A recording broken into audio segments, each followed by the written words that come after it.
So, my name is Mattias Lögdberg. I'm from Sweden. Didn't see before, nice.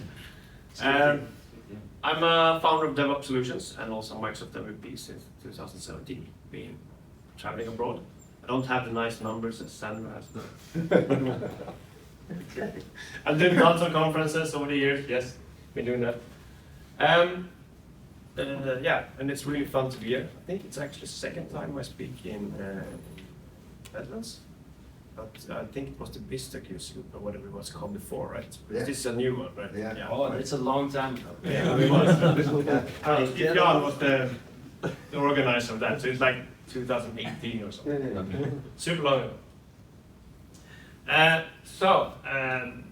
DevOps Solutions, just a short introduction to what we do. We work with analyze and review of Azure environments. So typically what we address during the day is how do we get good insight into our environment? How do we actually make sure we follow best practice? How do we actually make sure we follow security requirements? How do we make a language that actually we can speak this? So you probably heard of Defender and Advisory. Put us like in the middle of those two, trying to find a smoother pace and a more consistent way over the environment. We try to give some insight into the environment and create some characteristics of it. So, fancy dance on the dashboard. Yeah, but yeah. We try to build up environment signals, so try to understand the environment from an architecture perspective and also like this or not. So we have a lot of unused resources, right? Where our resources run, like in what region or something. But today we're going to talk about what if your logic apps could handle complex data more easily. So a little bit around this, how many of you are building logic apps today? Nice. And since Sandra was using a lot of AI tools, how many of you have used the Agent tool? Agent tool. The agentic one. This is where we had this session. So much fun. And if you look at from kind of where we are today, as we didn't raise any hands, so I guess everybody in this build flows with structured data. Yeah, a lot of structured data, that's what we like. As an integrated developer, we have our schemas, we have our contracts, that's like our holy grail, right? That's what we do. And it's also very important to understand, so when we talk about deterministic flow and non-deterministic flow, that's also super important. So let's just, I like going. So let's just jump into this. So just for when we build our deterministic flows, they usually look something like this. Then we might have some sort of decision point. We have flow, some actions, and in the end we have some animation. So this is our deterministic flow. We know exactly what's happening every time we send something.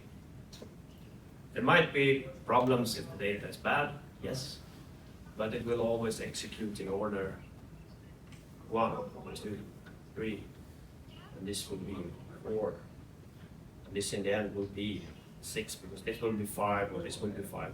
That we know for sure every single time, right?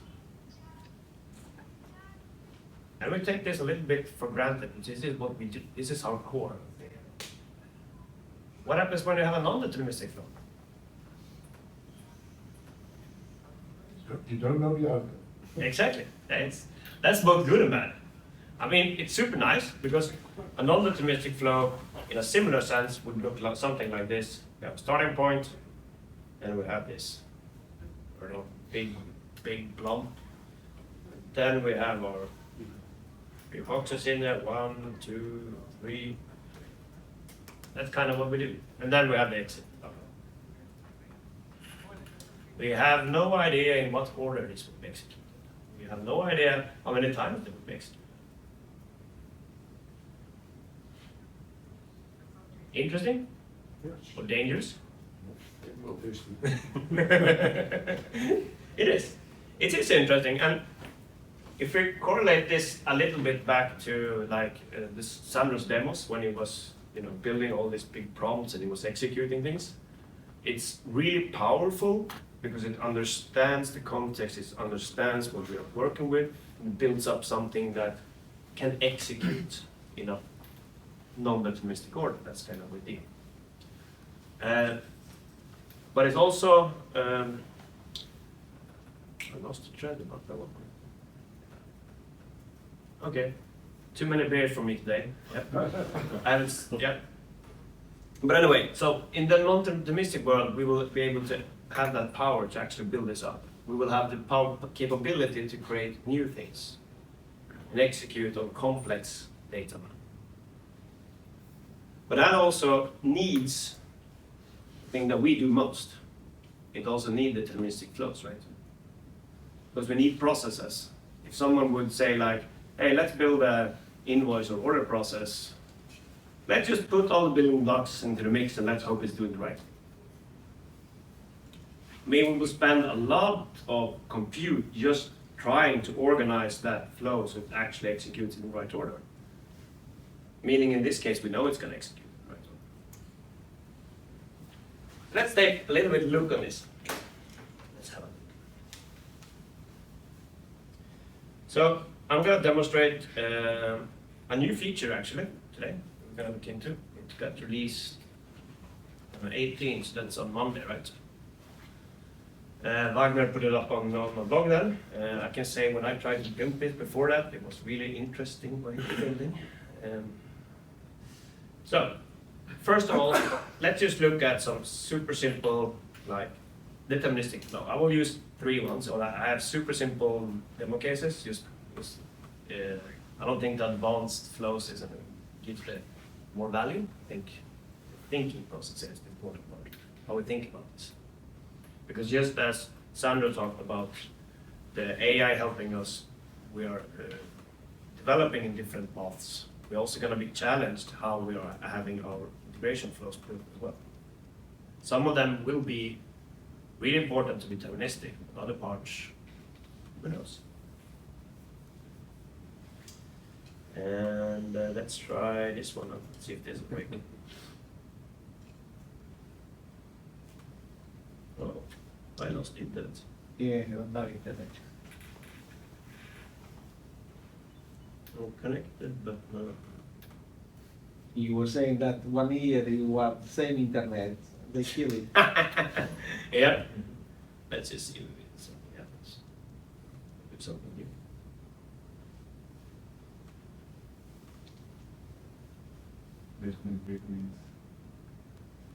Okay. Take off or later on? Yeah, I can take mine. I can take my own hotspot. Let's do that.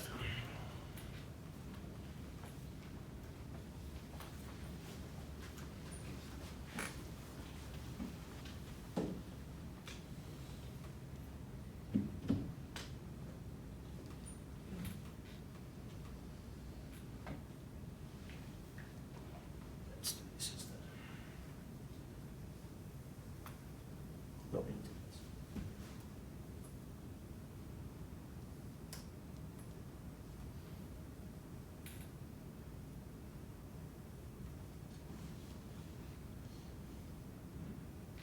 Måste fick man VPN om du har igång. You need to connect to the Wi-Fi because there is no signal in mobile. Yeah, the mobile was really bad signal, but that might be the thing. Yeah. Yeah, try that. Just, let's connect. Yeah, sorry, it's a reading dashboard. Temporarily, but then Let's see, it starts to connect. Let's see.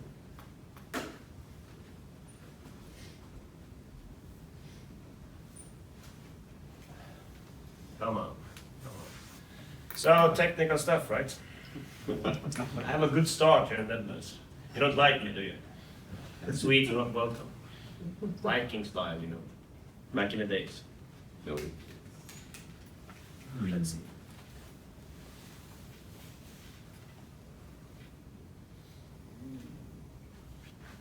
Let's go. Come on. Yay! So, as I said, we're gonna start off just showing some simple stuff like small deterministic flows, because that's what we're gonna use. We're gonna use some small deterministic flow in use case I'm gonna do, so I'll just show it for you, because we need to have schemas, we need to have some sort of way of defining things. That's important. So in this workflow, I have a schema, which needs to be followed. And if I would use like Postman, for instance, just to showcase it, super simple, smart message that we will send in, and then we will see in my to-do list, we got a test message. Perfect. So this is super simple part. In this session, we're going to talk through a use case. So in order to, as I said, a little bit of what we are talking today might be far-fetched in some ways, but I think it's important to kind of see it. And it also correlates a little bit to your sessions, Sandro, because you're using AI as development. But this will also look into how can AI in our product, like in our flows. So we have a problem. We gather a lot of event feedbacks. I do this from conferences. Maybe you do it here as well, I don't know. But we'll gather it. Usually don't. As an attendee, we are really bad at using the read form that we're doing. So usually it's a text message to someone, good job, I didn't like the food, but yeah, good job. Or whatever it could be. In WhatsApp, Teams, or in LinkedIn, or whatever suits someone best. So that's what we're trying to do, and do a follow-up on that. So business challenge is needed, obviously. We need to get this in, and we need to store it somewhere. We need to process it and do something. So the idea, what we're trying to do here is just showcase how we can create like non-structured data from a bunch of stuff and then process it and actually use deterministic flows along the way to do our processes that is important for us with schemas and everything. That's the idea. So what we have here is that we will have a unstructured data, and we will create a execute a summary in Microsoft Teams. It needs to be back to the team, so we have a summary. We need to have some follow-up tasks. There's things done in this. It could be like, there's some attendee requesting presentation slides. Or it could be like, we need to follow up this catering firm or whatever it could be. And then we also have some customer opportunities like selling more events later on. That's the idea. And that we won't have to sales rep, and they gotta get an email. So that's our use case we're gonna do, and we're gonna do a bunch of small stuff, fun things, I would say. From a non-deterministic way, or from a non-structured data, we're gonna use data like this. This is still quite processed. It looks like very simple, right? But how do you process this with a machine? What would happen if you would do some small changes or copy from something else? Would it still work? That's the question we have. So we'll take this and we will make sure that this will end up as a Teams message. It will be a email, and it will be to-do lists. That's the goal. But we also need deterministic data, as we saw. In the other flows that we have, we're going to go through that one later. In the other flows we also had the send email, same thing. Super simple. Like we only need a subject and a body, but still, we have this. And we also have the last one, which is send a Teams message, which is even simpler, and we only have a message. That's all we have. So the only thing we need is a message. Oh, sorry. Yeah, the only thing we need is a message. So developing from a non-deterministic flow, which this will be my workflow. So instead of adding things, as I said, in a row, I will build this agent loop thingy, the box over here, and I add 3 capabilities. All of these 3 has this schema stuff. They need to have, you need to send this Teams message, logic app has the schema we need to follow. the email also, and the to-dos also. I don't really care what order they're processed. Doesn't really matter to me. But imagine it could be more complex things, like you could build an order process or something in this, but we had a different start. So you looked at the prompts that Sandra did. Have you tried building prompts for this part? Are you building prompts, right? You're using prompting. Yeah, some nodding. Using like plan mode in Claude and stuff like that. Yeah. Then you start getting heavy prompts. I mean, it's not just one line anymore. It's not just fix this row. It's starting to get some heavy. So in order to do this, we need to have some prompting. Get some length into this.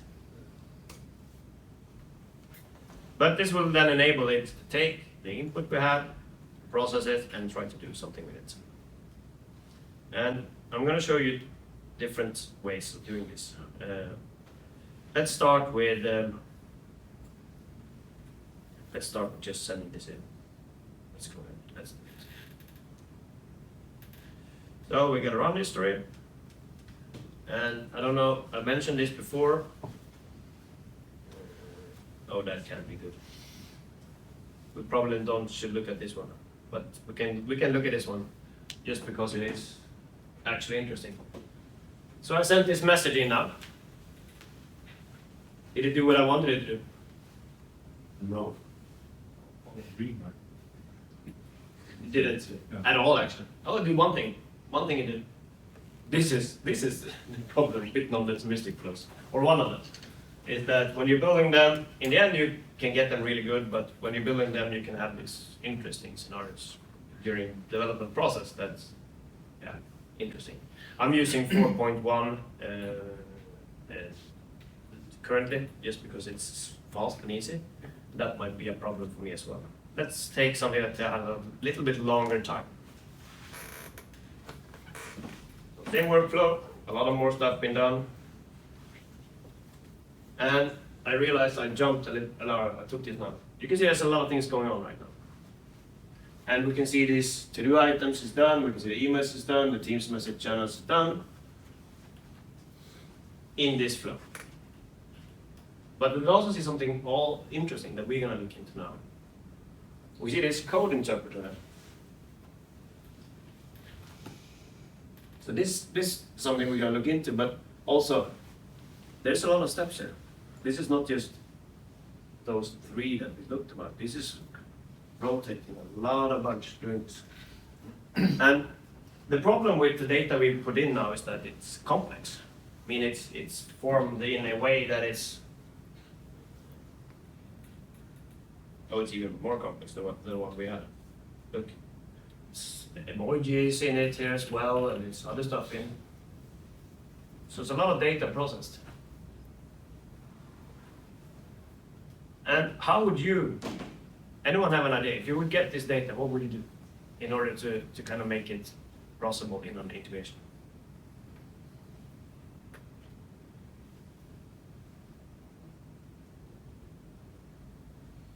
I know what I would have done.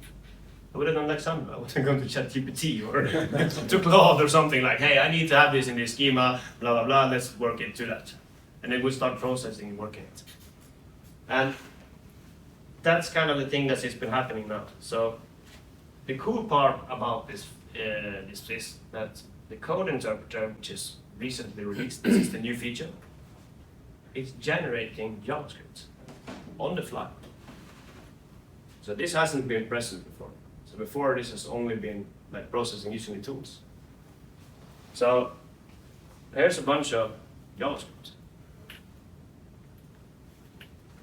All this JavaScript is then executed, and then again, going thinking about it again, and then putting in some new JavaScript because it wasn't really good enough, and processing this again, trying to figure out a new way to get to the data we want in them. And after apparently this time for 4 rounds, we're happy. We have the data we need. We can start using the data, and we can actually process our deterministic flows because we have the data in the right format, in the right schema, in the right way that we want it This opened up tons of possibilities. But I guess someone is sitting here like, isn't that going to cost a lot of money every time we run something? And yes, it will. Because we will. So, how do you think this flow is going to look next time? Shape a little bit. We don't know. We have no idea. It could be one shape, it could be 3, or it could be 7. We have no clue. Because it will not reuse these that it is anymore. It will create new ones every time. So it's really important to understand what you're kind of starting in the process. What are we kicking off? We're kicking off something that has the capability to generate script that can do it until it's happy with its thing. More shiny or more blue or I don't know, whatever. And then it starts processing the flows that we actually have.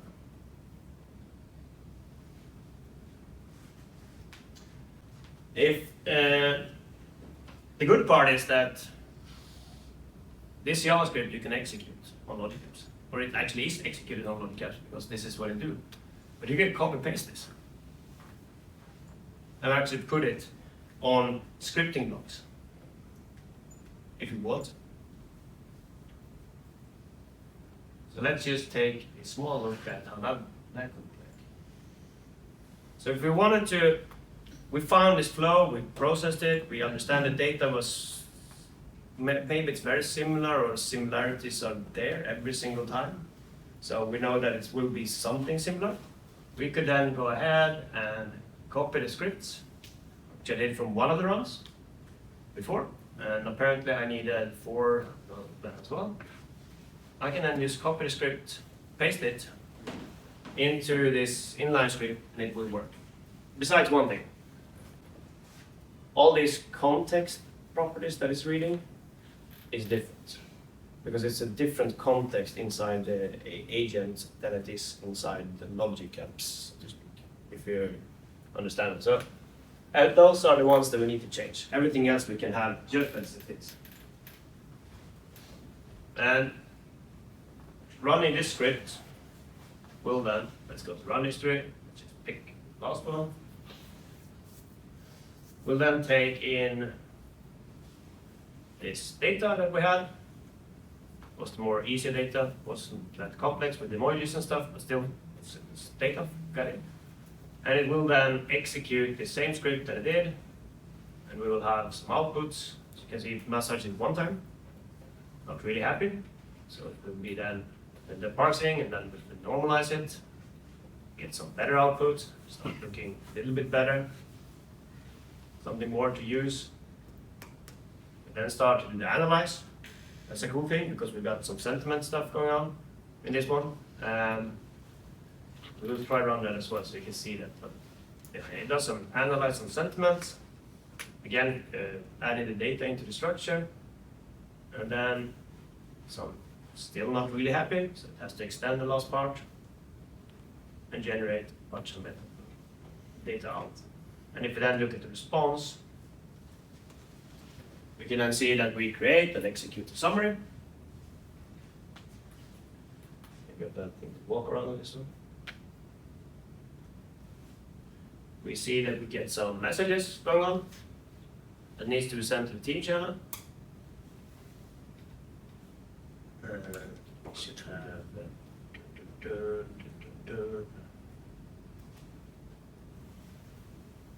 yeah, here's the follow-ups, yeah. Here's the follow-ups, starting over here. And then the sales opportunities. This is exactly what the AI agent is doing.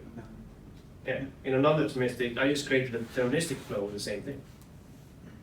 So if I would have like these challenges of processing this, I could make this because this is much faster and much cheaper than the other one. And if I had Jonas, my colleague, sits there. He had this idea, like, yeah, but if it failed, then we just throw it back into the mix, and you can automate it all the way around again. You can start all over again and try to process it. And that could be the case. We can do a lot smarter things in this area just by trying these things out and generating a bunch of scripts along the way. So the code interpreter hasn't been there before, so this massaging thing hasn't been there, it hasn't been a thing. So before Monday, when this was released, it was only trying to run one run and try to fix the data. So it would look like, a run would look like, start.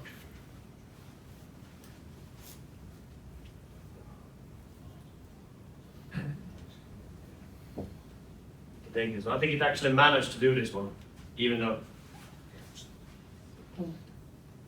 But you can see there's one of this agent, and it's trying to fix all of them in one try.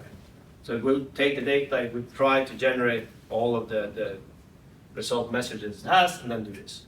So no processing, no enrichment, nothing like that. It's just trying to create all of that directly. And that could work, obviously, for things, but if we have these more complex scenarios, or we have situations where we need to massage our data in a more complex way, or having data to be more creative, that code interpreter gives a lot of power to this.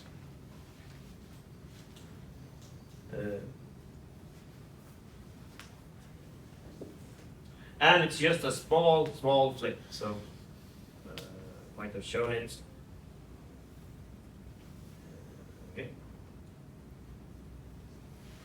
It's just this small flip over here, code interpreter. And for me, this is a little bit like when you started off with having intelligence from coding. Then all of a sudden it started to write their own scripts and manipulate the things we're doing. All of a sudden it could do more complex things in Copilot and all that. This is kind of the same journey we're on.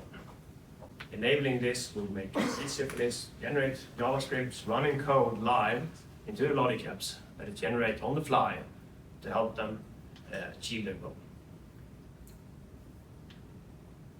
So it's quite cool, actually. If you want to read up more on this, Wagner wrote a post about this, May 18, they released it. They have similar scenario, because I got this from them. So I stole it, not the same, because they didn't want to share that. But if you're interested in this, read it, and also, for my purpose, it was more to inspiration, so I'll find some new ideas, maybe thinking twice. Even if you haven't really tried this, so try it on your own things and see what's going on. Because as I said, we can do some smart things and utilize the logic app runtime, get the JavaScript messages, add them to our run, and have a cheap, simple way of working. But if you don't enable this option, it will do the same, only you don't see the code. Sorry? If you don't enable that option, it will do the same. The difference No. is that you won't see the code on this next. No, so the thing is, if you don't enable that, so the big kind of aha moment, or whatever you want to call it, is that if you do not enable it, it will have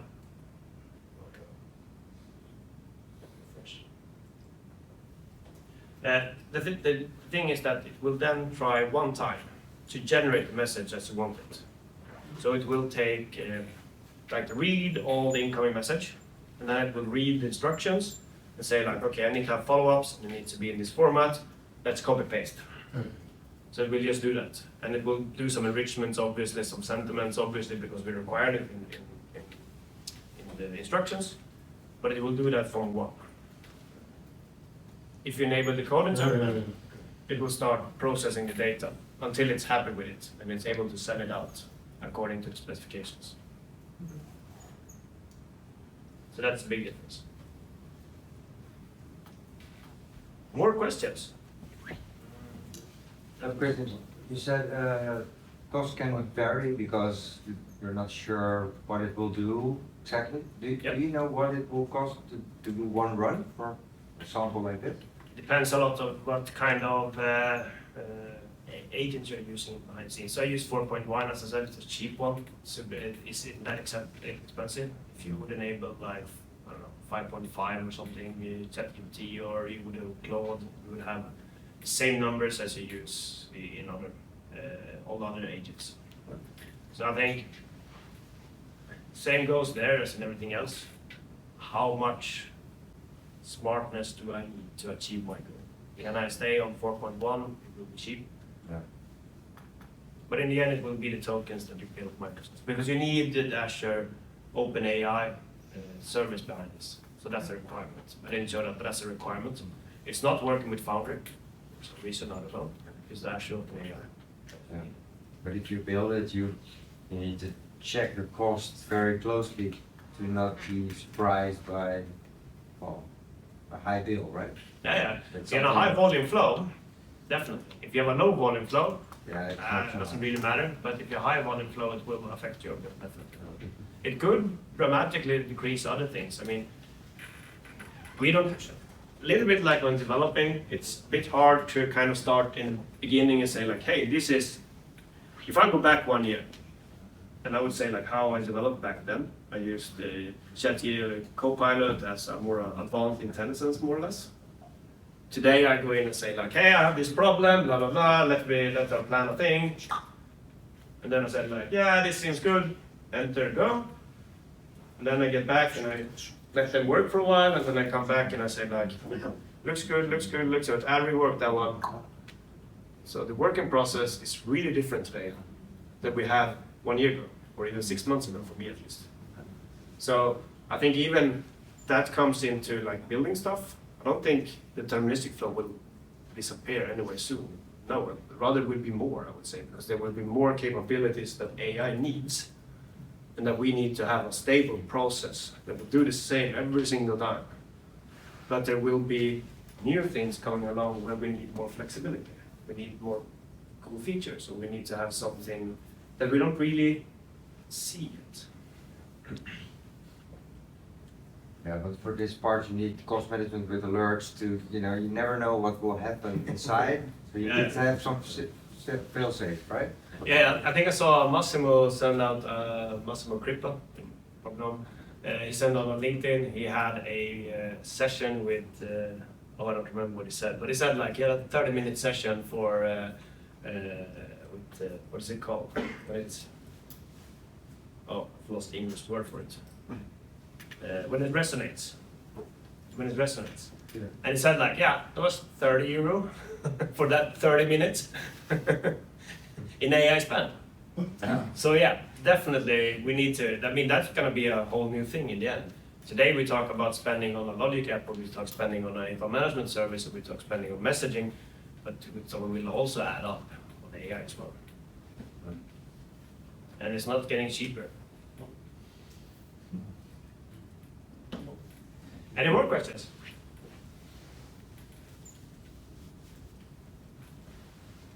Is there a way to prevent the agent group to just go one-off and use an unlimited amount of tokens? So they say, okay, you can't solve this in like 50,000 tokens, just stop. If my credit card won't take it anymore. Yeah, so there are a few settings down here. So you have like, it's trying to do it with reductions, but you also have maximum tokens count and as I said, models and stuff like that, Yeah. that can change. But this will be your like hard limit. Yeah. That, I'm not sure how long you can go, but will be interesting. Depends on the question after the last. Yeah, definitely. That is pretty weird. Sorry? That is pretty executed. Yeah, for execution, yeah, exactly. Yeah. The global, Yeah. that's, Yeah, okay. That you need, but that you can do on a, if you go to the OpenAI model, you can have restrictions there as well. So you also have restrictions on different levels. So when you provision this, you also say like, hey, I want to be able to execute 1 million requests a minute, or have like buffers. So there are ways of keeping it down. So use that if you're going to do it. But for use cases like this, no one will notice. Not like this. If we use it the small amount I'm doing for this case, like something that is every once a day or something would be really small. Good. Did you try out mini models or nano models for this guy? Now I use the model router because that's a simple one to start. So I didn't do that, but that would be a good use case since you can narrow it down. And for anyone who hasn't done that, so these models are smaller and cheaper. There's like this super small model that's specific for things. It's even sometimes they build like super specific models for a super specific case. But you can enable those and you can use them. And when you're doing that, trying it out could be like, this would perfectly fit for this scenario, the other one would work perfectly, and then you go less lower. And ChatGPT or Claude is really good at helping out, picking out these models as well. So you can ask them, like, how can I decrease this? Is there a smaller model I can use? They're like, yeah, try this one. Then we try it out. Good question. More questions? So everybody know how to create code now using AI. Yes, we're done. Thank you very much. Great session, thank you very much. All right, we'll take a short break, 10 minutes, and then we'll return for the last session. So 4:08. Okay.